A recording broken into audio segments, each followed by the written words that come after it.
Hello sa tanan! Maayong adlaw, maayong gabi sa mga magtanaw karon, mag-unboxing ko sa akong package. Nakuha na ko ni atong Sunday. Package ni. Dugay na kay ko wala naka-order ani niya. O niya kay habi man lagi nako ni. So nag-order ko karon.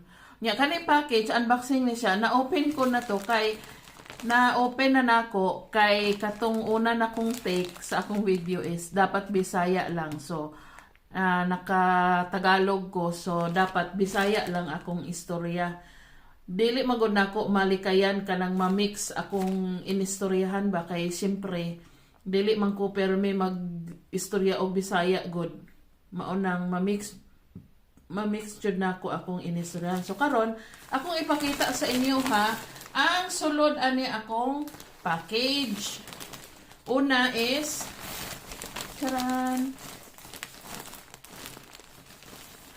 yarn. Nag-order ko og yarn. Basta sa una napa siya chocolate brown. Kani siya light gray, ash gray ata tawag nito.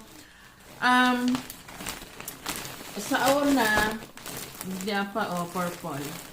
Sa una, basta mag Holy Week na, before mag Holy Week, mag-order ko ana og kanang yarn kay hilig one week walay trabaho, wala tanan naara sa balay. So nagabuhat ko og mga maskin unsa kay habi naman ako jud ni ang gansilyo. Kaning gansilyo natun-an na po nako ni sa akong sarili pagtan-aw og mga video sa YouTube.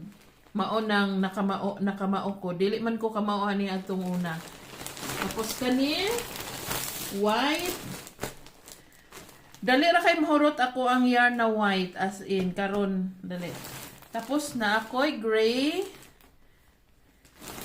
Tapos mustard ug blue.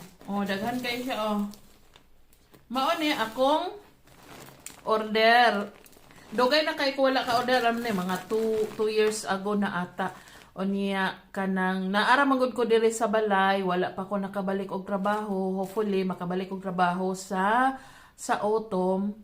Maunang pero dili pud ko permi magansilyo kay naay problema akong kaning kamot o kaning akong dariya. So dili ko permi. So hinaot nga tan-aw ninyo akong video o ganahan mo sa akong video. Magkita-kita na punta sunod niya. Ayaw kalimot og share sa akong video ha.